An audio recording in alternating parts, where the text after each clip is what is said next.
Many people have unattainable dreams, discovering places no one has ever seen, inventing something that changes the world, winning an Oscar.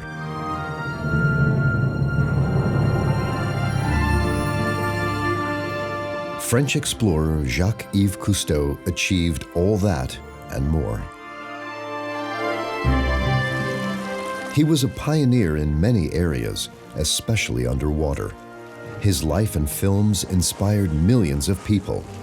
Through the lens of his camera, he opened the world's eyes to the vulnerability of the oceans. His groundbreaking inventions enabled humankind to dive into unknown underwater kingdoms.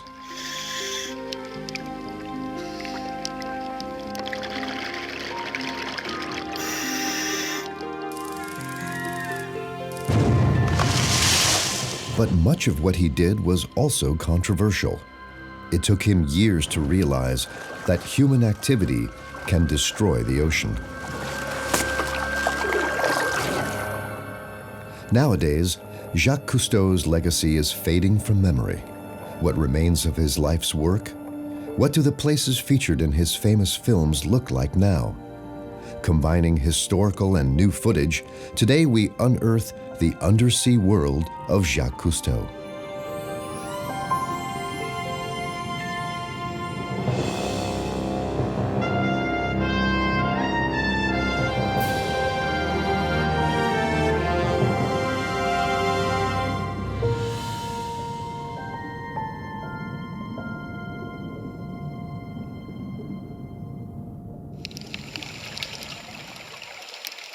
With its kaleidoscopic colors and abundance of corals, the Red Sea was one of Cousteau's favorite film locations.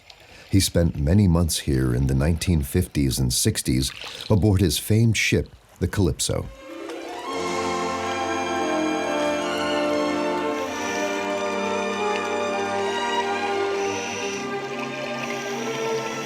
Cousteau's team of researchers explored the depths off the east coast of Africa to shoot The Silent World, one of the very first underwater documentaries in color. At a time when diving was rare and underwater cinematography even rarer, it was a huge sensation. It earned Cousteau the first of 3 Academy Awards.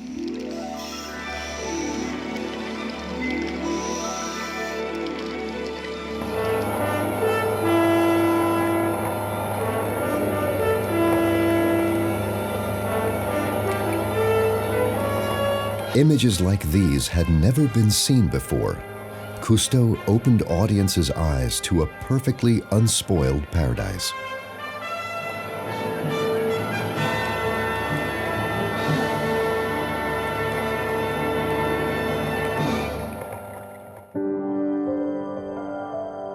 Nearly 60 years after Cousteau's expedition into the Silent World, we retrace his voyage. What do the Red Sea's coral reefs look like now? What has become of the underwater paradise?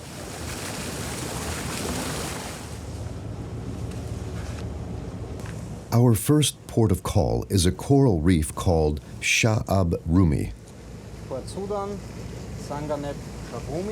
Stefan, one of our biologists, will catalog the reef's inventory. Sha'ab Rumi off Sudan was the site of a sensational experiment conducted by Jacques Cousteau.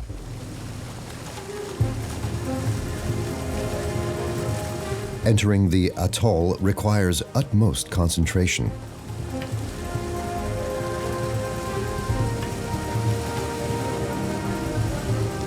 The channel connecting the open sea to the sheltered lagoon is extremely narrow. Cousteau and his team blew up part of the reef to allow the Calypso to pass.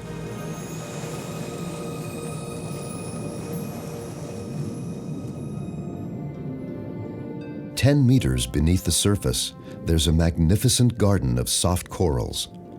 At first glance, taking a scientific inventory of the reef seems unnecessary. Everything you'd expect to find in a tropical sea seems to be here." A giant moray eel is getting the once-over from some cleaner fish who feed on scales and parasites. But an imposter has snuck its way in. Instead of cleaning the moray, this cleaner fish is biting off pieces of flesh.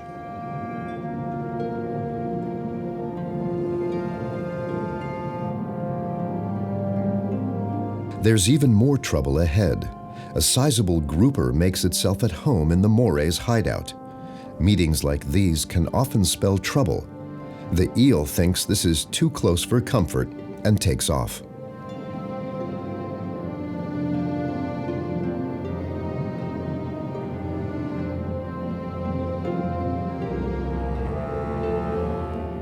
Deeper down at a depth of around 25 meters, the water absorbs the red wavelengths of sunlight. So down here, bright red is a good camouflage color. Without artificial light, these red corals look inconspicuous.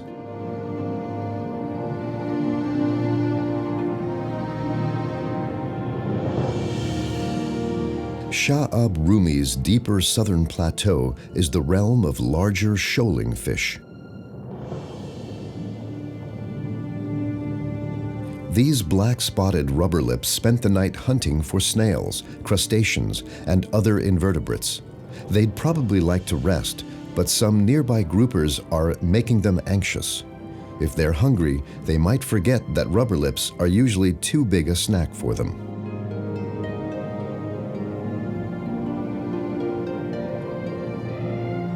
The wealth of fish and the reef's sheer beauty make it plain to see why Jacques Cousteau thought Shah Ab Rumi was the perfect spot to conduct one of his most spectacular experiments.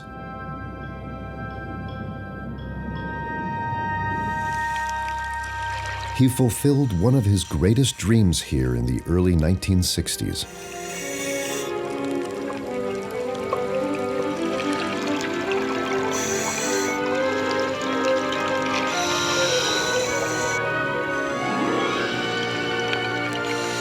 Conshelf II was an underwater laboratory where 6 deep-sea divers lived and worked for a month. Cousteau wanted to show that people could inhabit the ocean for extended periods of time. The project was co-funded by the oil industry. Back then, Cousteau was still more interested in exploiting the ocean than protecting it. For a laboratory, the sunken colony had quite a relaxed working environment. The researchers smoked, drank, and socialized. Cousteau and his wife Simone celebrated their anniversary down here.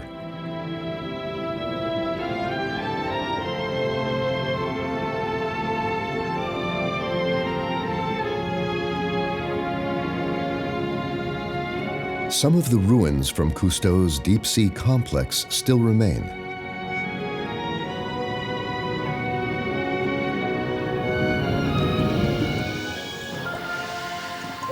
Today, the submarine hangar is completely grown over. Corals and fish have claimed it as their own.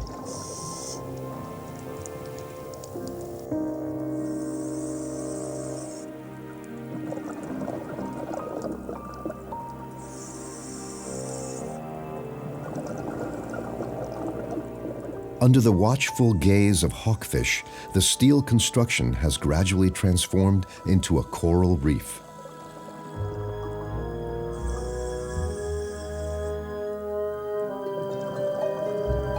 The inside of the hangar has also become a habitat for fish. Sweepers feel well protected here.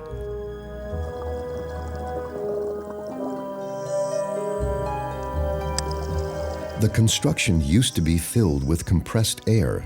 Now, there's just a musty layer of stale vapors up top, mostly exhaled by recreational divers.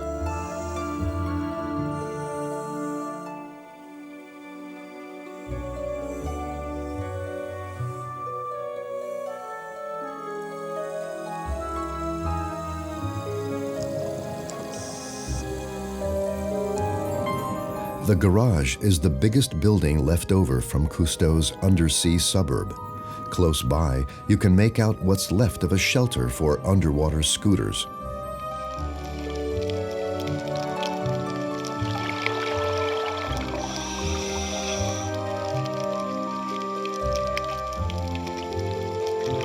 It has also been taken over by marine life.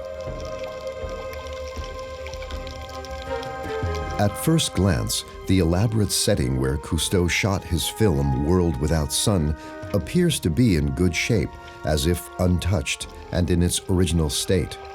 But what if we take a closer look? By taking biological count, we'd like to find out which species live here. And are there any that should be here but are missing?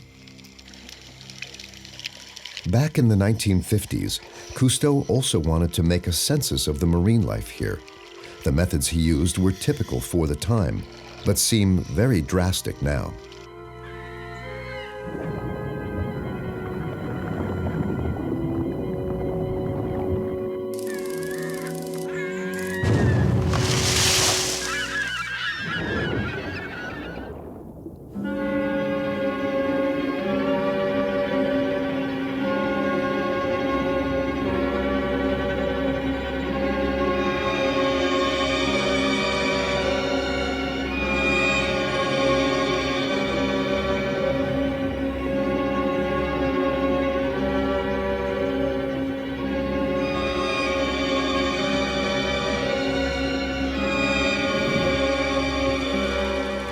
We recreated these scenes using fish from the fish market and computerized magic. We'd never have blown up a reef for a film project. In this day and age, that's not only frowned upon, it's illegal. Cousteau and his crew didn't think twice about it back then. The ocean was so big and the holes from dynamite so small by comparison.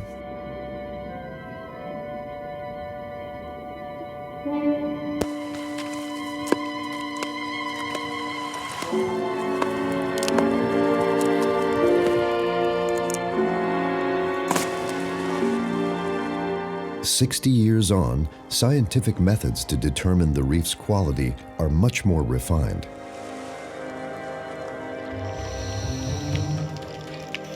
Constanza and Stefan, two biologists on our team, are preparing what's known as a reef check. It will reveal whether the reef is thriving or has been degraded by pollution or overfishing. The key instrument for monitoring is a line which is carefully laid across the coral surface. Then, Stefan floats above the rope and counts the fish to the left and the right of it. He pays closest attention to a few species that have certain distinguishing marks. If there aren't any parrotfish, for instance, that's a sign of overfishing. A healthy reef would also have several kinds of butterfly fish. They're not edible fish, but can often be found in aquariums.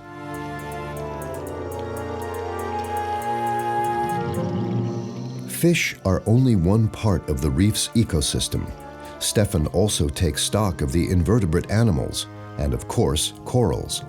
The healthier the reef, the thicker the growth of long-living stony corals.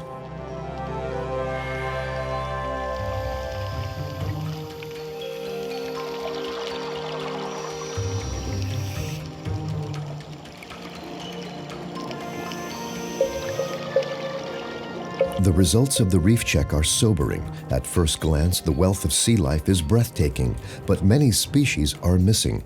We haven't spotted a single turtle in 2 weeks. There are no mid-sized groupers, a popular fish for food.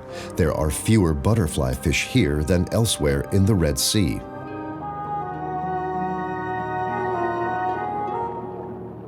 There's one last thing to check. How do things look for the top of the marine food chain? Sharks.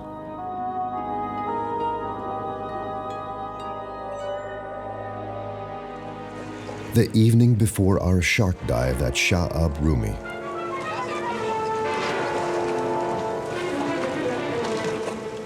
The crew watches a documentary showing how sharks were treated in the past. They were shown no mercy. Cousteau and his explorers also slaughtered them by the masses. He even proudly featured a terrible, very bloody shark massacre at one point in his film, The Silent World. The reasoning behind the killings was that sharks pose a deadly threat to divers.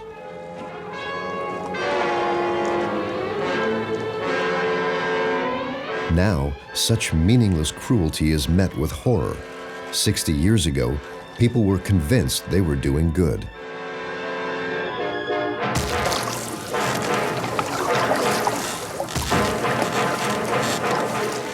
Later, Cousteau was apparently ashamed about the shark massacre.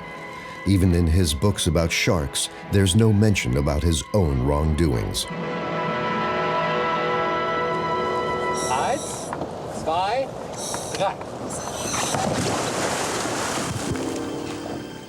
The next morning, we once again dive to the atoll's southern plateau. We try our luck near one of Cousteau's old shark-proof cages. Scuba divers usually use bait to attract sharks, but that's illegal on the Sudanese coast. Our biologists, however, have a trick up their sleeve.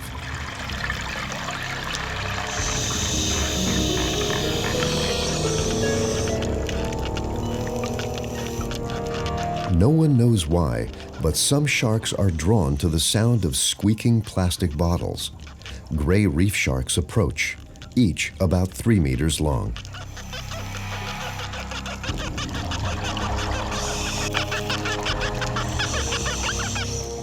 They're merely curious, not aggressive, and certainly not hungry enough to want to eat us. Nowadays, we know that sharks are key to maintaining the balance between hunters and the hunted. A healthy ocean needs sharks. A more serious danger during our shark dive comes from a very different kind of fish.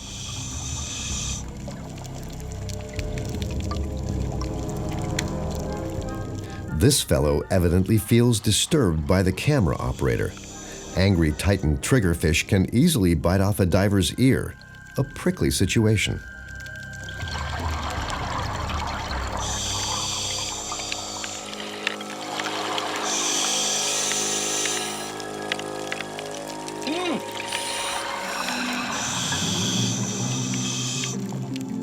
In the 50s and 60s, Jacques-Yves Cousteau showed people the beauty of the Red Sea. Using state-of-the-art technology, much of which he invented and designed himself, he let us peer into unknown deep-sea kingdoms. But, in accordance with the zeitgeist of that time, he also committed terrible deeds, which now seem incomprehensible. Back then, the ocean seemed indestructible and full of endless possibilities. It may sound like a paradox, but the fact that we now think of it differently is partly due to his efforts. The next part of our journey, tracing Jacques Cousteau's Odyssey, takes us to a place where he experienced a huge change of heart.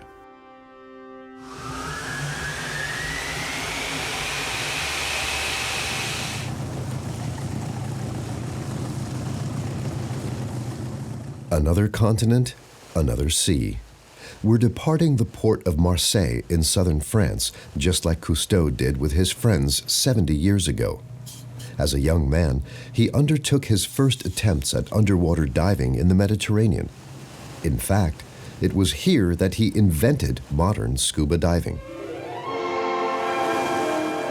In the early 1940s, Cousteau and his friends Philippe Taillet and Frédéric Dumas explored underwater fishing. They converted garden hoses into self-made snorkels and made flippers from rubber mats. In wartime, they harpooned fish to feed their families and captured their adventures on camera.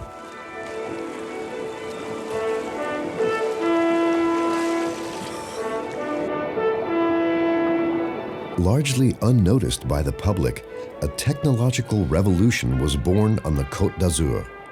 By developing an underwater breathing apparatus and film camera, Jacques Cousteau was about to change the world.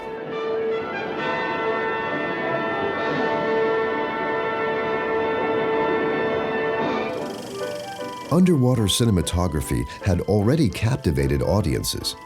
To shoot this film, the camera operator stood in a waterproof cabin. Cousteau, however, helped to liberate the camera.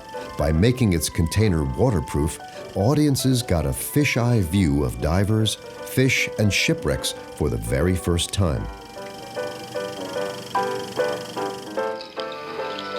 Even more mind-bending was an invention that Cousteau co-designed with engineer Émile Gagnan. Up until then, underwater exploration had been a clumsy, cumbersome, and dangerous affair. An air hose connected divers to the surface as they stomped robotically across the ocean floor. The diving regulator turned divers into human fish. They could glide freely through the water instead of plodding along the ground. They floated weightless in three-dimensional space. Their freedom now knew no bounds.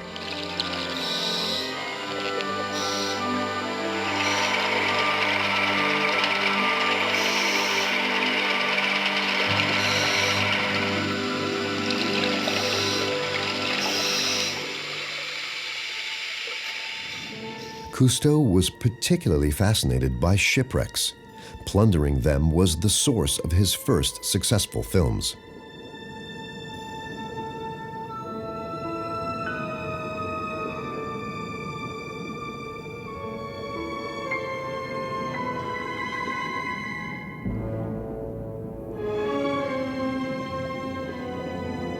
Only one of those wrecks still exists today, the Daton vessel that sank in 1923.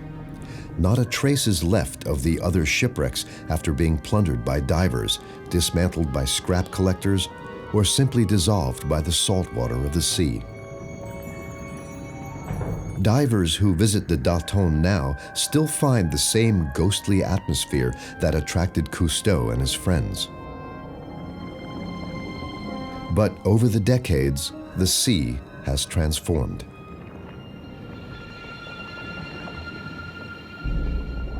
In the 70s, large parts of the Mediterranean had become a lifeless desert. Untreated sewage, toxic chemical waste, and overfishing had wiped out nearly any sign of life.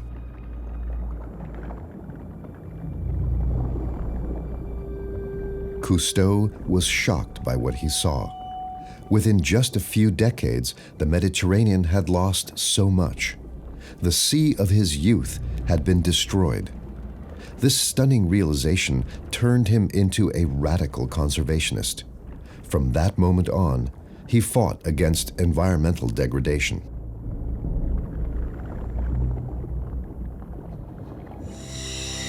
Following Cousteau's journey, we came upon one of his earlier film locations. At least the Gorgonians have replenished brightly colored soft corals. Stefan, the biologist, is impressed by the beauty of this lushly covered rock face. But one thing hasn't changed. The bigger-sized fish aren't back. No sign of the lively colonies that Cousteau found here in 1943.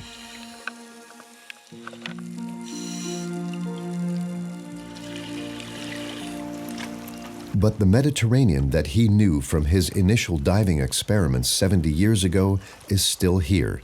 But places like this are relatively small. We embark from tiny Porquerolles, one of the islands in a group known as Illeier, off the coast of the French Riviera. It is France's first national park, which Cousteau helped to create. Our destination is a tiny rock islet. Only a few bushes grow above the waterline. Underwater, it's teeming with life.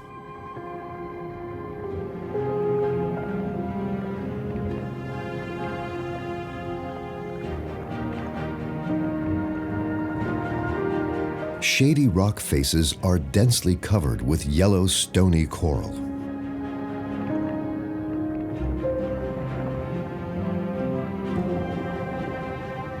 Multicolored gorgonians also flourish in this protected area.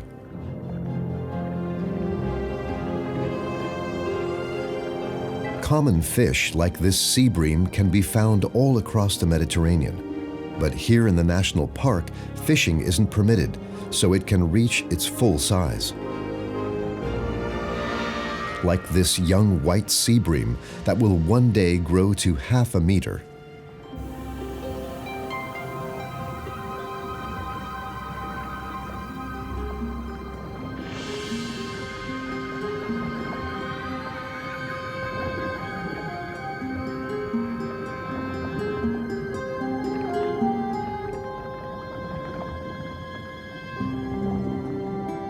these common two-banded sea breams are harboring some stowaways. In other places, brown meagres are likely to hide near caves and crevices. Here in the protected national park, they're swimming about freely. Maybe that's because they feel safe amidst the school of sea breams.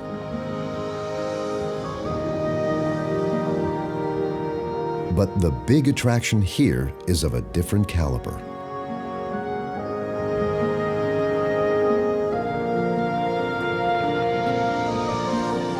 Giant groupers up to 1.5 meters long.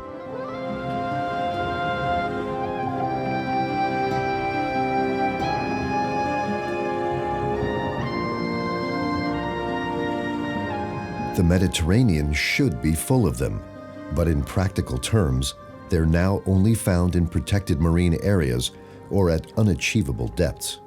At this outcropping of rock in the Port-Cros National Park, they're nearly everywhere.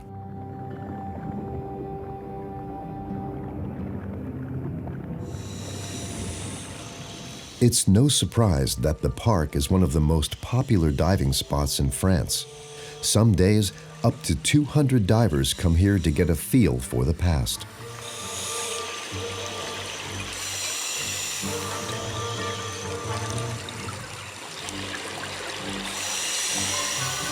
Maybe the abundance of fish here compared to the gaping emptiness in other parts makes them realize that the sea needs urgent protection, just like Jacques Cousteau realized.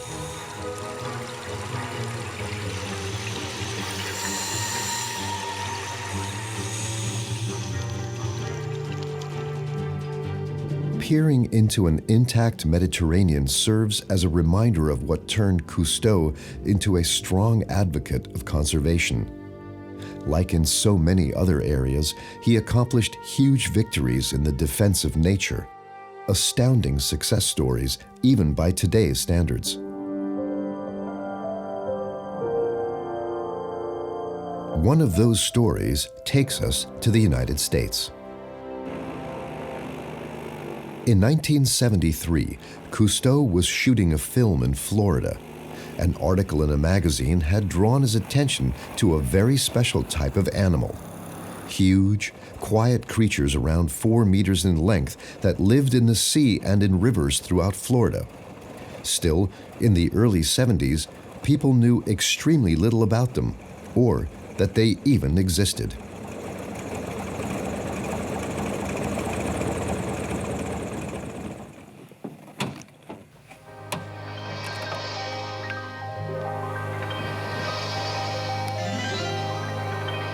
Manatees, also known as sea cows, are some of the most gentle animals on the planet. When they're not eating vegetation, they're usually sleeping. Most of their lives are spent doing one of these two things. Manatees have such a peaceful demeanor. Hardly anyone can resist their charm.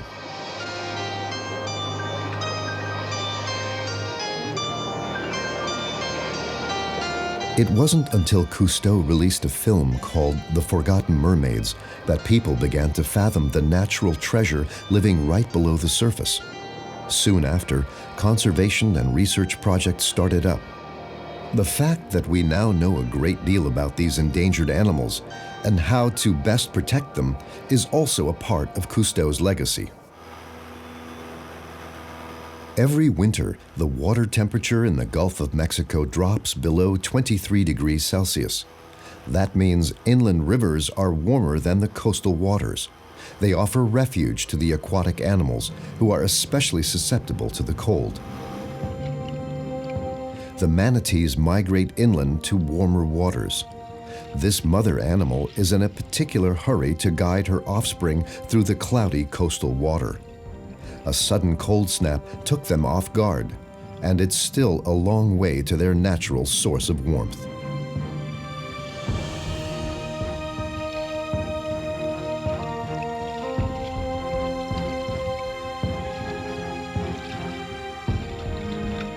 Day and night in the winter, endless processions of chilly manatees make their way through Florida's waterways. Against the current and toward the warmth, they seek out their winter havens. Manatees have been coming to some of these places for thousands of years.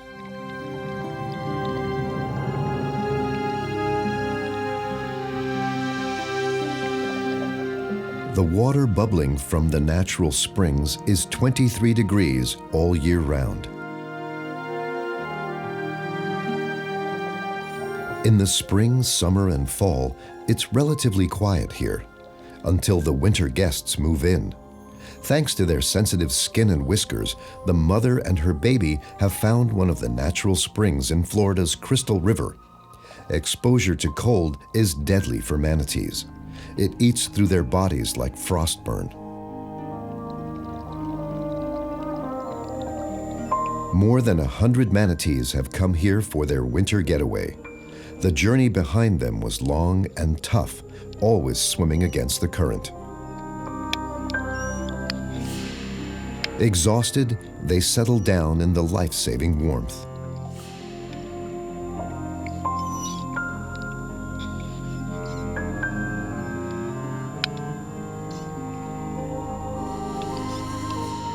Baby manatees can suckle for up to 20 minutes before needing to come up for air. Mothers nurse their calves for 2 years.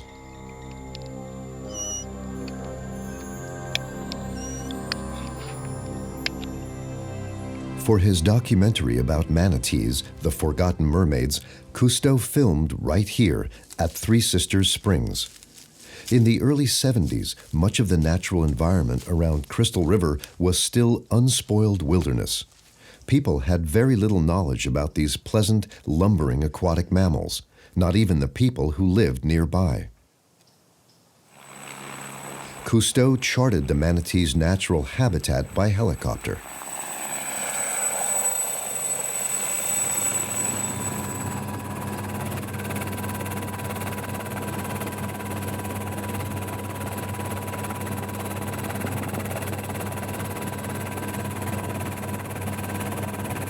Even then, he encountered a serious threat to the animals. Their habitat was shrinking. Channeled rivers, urbanization, and man-made pollution had already been taking their toll on the manatee population. Like Captain Cousteau, we also take a look from above. Our pilot, Buddy Powell, helped Cousteau's crew during filming. He was 16 at the time. He's still passionate about sea cows and is a strong advocate for their protection. 40 years ago, this was wilderness. Now, it's sought-after residential area. Despite all that, there are more manatees here today than ever before. Powell and his colleagues recently counted 5,000 of them in Florida. Three Sisters Springs harbored at least 300 manatees in February.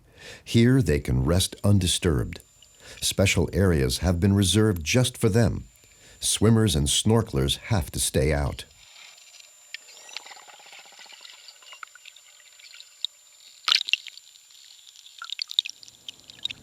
Swimming with manatees is regulated outside the special zone as well, and for good reason. On the weekends, the springs turn into a tourist magnet.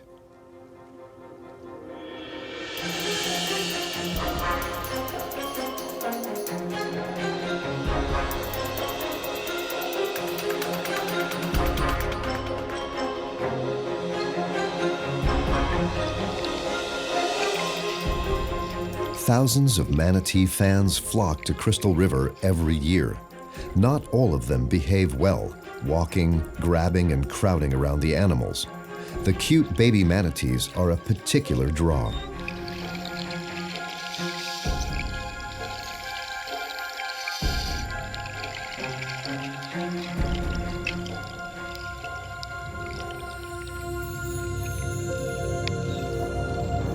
But it doesn't have to be that way. Those who simply wait instead of chasing the animals will be rewarded. Some sea cows really like the contact.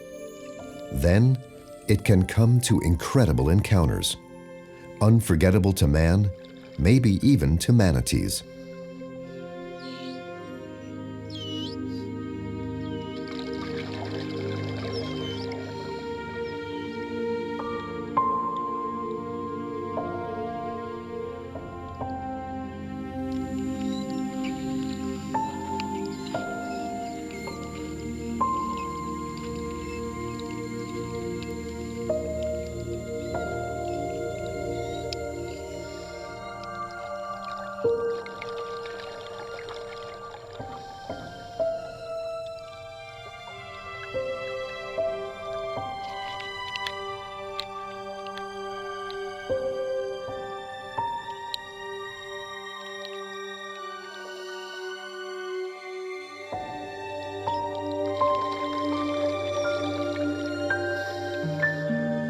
But even a magical place like this has its downsides.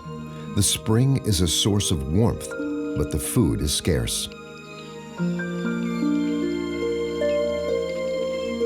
Manatees need to eat 1/10 of their body weight in vegetation every day. Many of them are underweight, especially the mothers who are nursing their calves.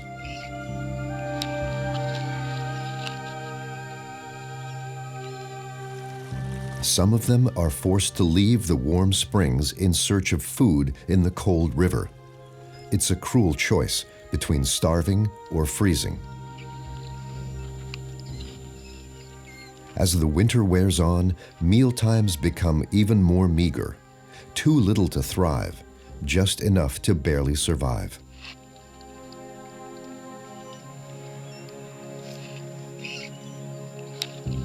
There's another threat in the river that Cousteau already detected 40 years ago.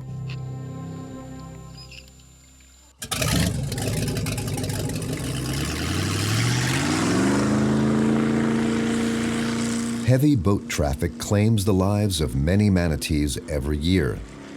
Engine propellers are an especially acute danger, slicing into the animals who are deaf to the warning sounds of oncoming motors.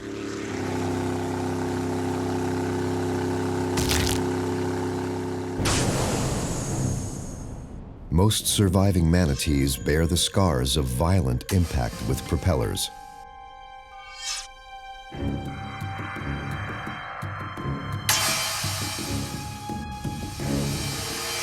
Boats pose the greatest threat to the peaceful manatees.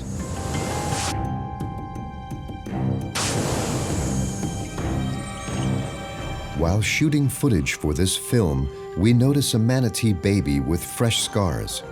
The injuries must have happened just a few days ago.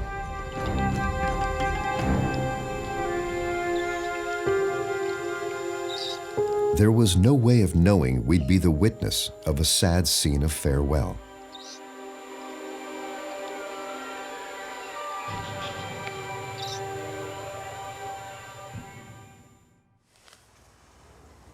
A few days later, Mike Dunn, a volunteer manatee rescuer, discovers that the baby evidently lost its mother. It's now on its own and trying to suckle milk from other mothers.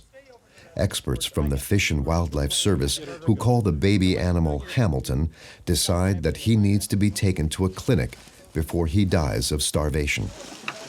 Behind that float. So from the tag manatee to the right of the tag manatee? Right. Okay. But you know, when they... Some manatees strongly resist being captured, but Hamilton is too weak to put up a struggle.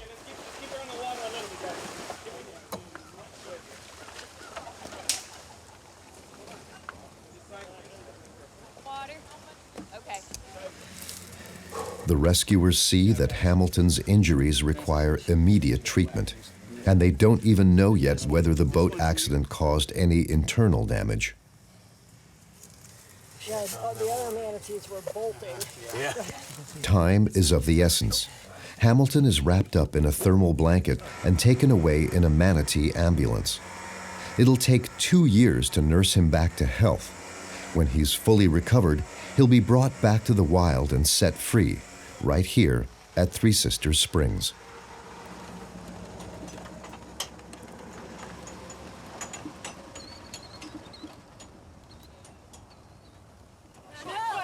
Of course, Jacques Cousteau was the first person to release a manatee that had been nurtured back to health. He documented it in his film, The Forgotten Mermaids. Cousteau and his team of helpers brought a sea cow named Sam from a zoo to Three Sisters Springs. Sam was transported in a wooden crate before being set free.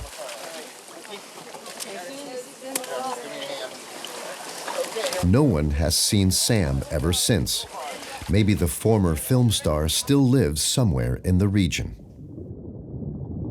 What remains of the enclosure's wooden posts can still be seen in the bed of sand at the bottom of Three Sisters Springs. The manatees here think the relics make an ideal backscratcher.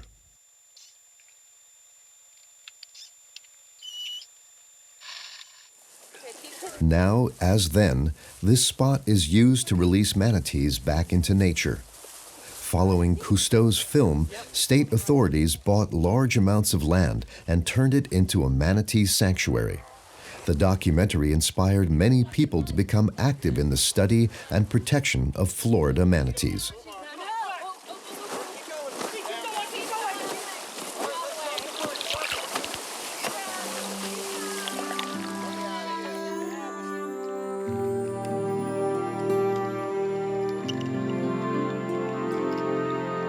Some of the animals now get a satellite transmitter so they don't disappear without a trace like Sam.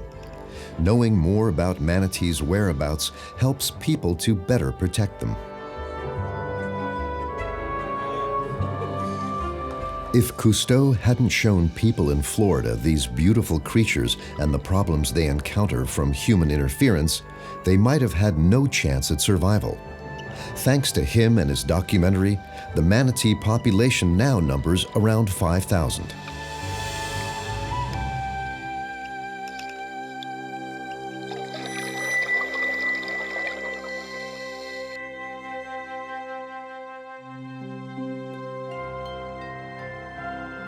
Many people have unattainable dreams, discovering places no one has ever seen, inventing something that changes the world, winning an Oscar. Jacques-Yves Cousteau achieved all that, but not everything. When he died at the age of 87, his family enterprise fell apart with no one to follow in his footsteps.